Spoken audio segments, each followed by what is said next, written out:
This is that 64 Deluxe Reverb, and it has a non-original but period correct Utah speaker. The trouble is the shape of the basket on this Utah speaker means that the chassis cannot slide all the way in. As you can see here, there is always a lot of exposed baffle with this thing kind of sort of bolted in place, which is how it's been for a while, but that's not good. And the reason it won't slide all the way in is the output transformer right here is contacting the frame. Now, this can happen with a lot of different speaker frames and baskets, but usually there'll be like a metal fin and then a gap. And if you rotate the speaker, you can make the gap line up with the transformer. And as long as the transformer is not touching the cone down there, the paper cone, it's fine if there's a little bit of protrusion through one of the gaps in the frame.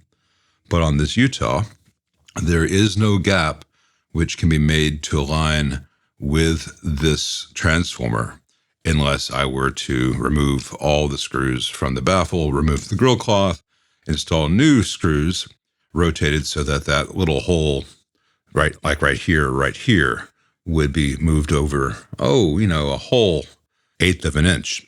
But that is beyond the scope of this. So instead, we're going to put in a new speaker, and the owner can use this very nice Utah in a different cab, and maybe he can get a pair of them for a 2x12 for a basement cab or something.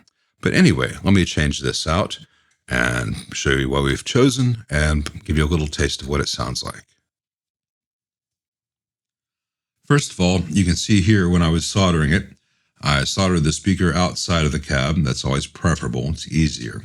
And I had some paper towel between the speaker terminals and the cone, so any drips of hot solder would not mess up the cone. The old ends of the wire were pretty messed up, and I knew I had enough excess. So I cut off the old ends, including about 1/8 of an inch where the wire had gotten dark and corroded. And I had fresh wire, and I gave it all a nice twist.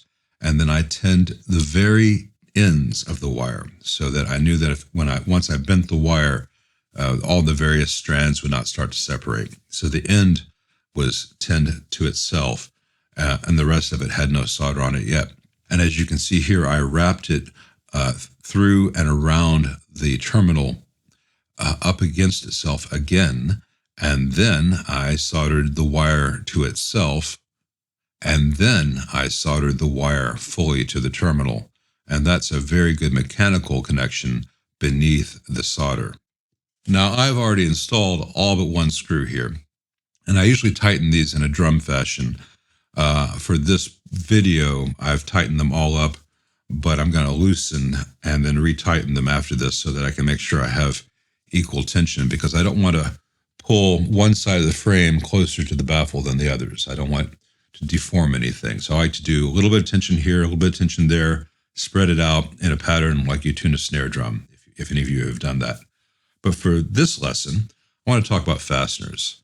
The two most common things you're going to see in an old fender are either a Kep's nut, which has a tooth washer built in, attached to the nut, or you're going to see, like this one has, a separate toothed washer and a standard nut.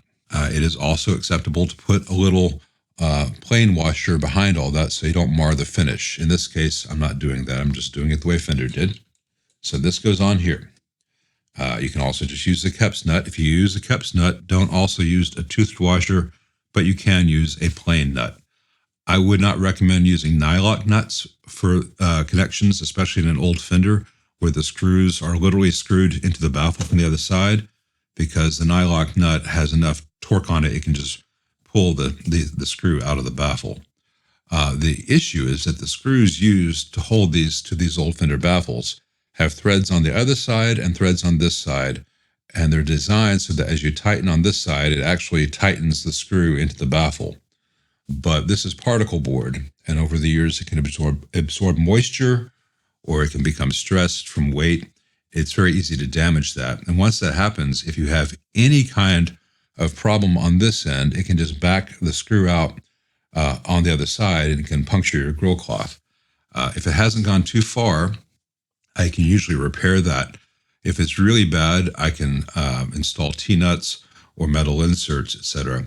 But a lot of times that involves changing, or at least removing and putting back the grill cloth, and it becomes an issue. So here's what I want to show you guys in this video. You have one shot to get this on here without cross-threading. Once you cross-thread one of these screws, it's almost inevitable that they're going to break off of the baffle, and you're going to have issues. So don't just put this on here and start tightening, and certainly don't use a power tool for this. What you want to do is very carefully put it on there, square, as much square to the perpendicular to the screw itself as you can, and turn it kind of counterclockwise a bit until you feel a little click. And then once you feel that little click, you can turn clockwise, and it has found the grooves. The grooves have found each other, and see how easily that turns now? It's not going to cross thread. And so I get it as tight as I can with my fingers. And then in this case, for these number 8s, I use an 11/16, and I hold the tool with just 2 fingers, and I turn it with just 2 fingers, my thumb and my index finger. Sometimes I'll support it with this hand. But I'm just using the strength of 2 fingers, and once I can't get it any tighter with just 2 fingers, and all the screws around the entire speaker are that same amount of torque, and that's not resistance to threads because nothing's cross-threaded, then I'll take my whole hand and do a quarter turn. So literal finger tight with just thumb and forefinger, and then whole hand, using the wrist, quarter turn. And that's as tight as these ever need to be. And if they're all that same degree of tightness, you won't have any issues. The other thing you should always do when you have the opportunity, and sometimes you have to remove the lower panel to do this, is maybe once a year, go in there with a long number 3 Phillips and make sure the screws holding the baffle to the cleats are tight. Because if this baffle is at all loose, this will sound terrible. The whole thing works as a system, and it cannot be loose. So let me undo some of the tightening I've done and make sure it's all even, and then we'll put everything back together and you get a chance to hear it.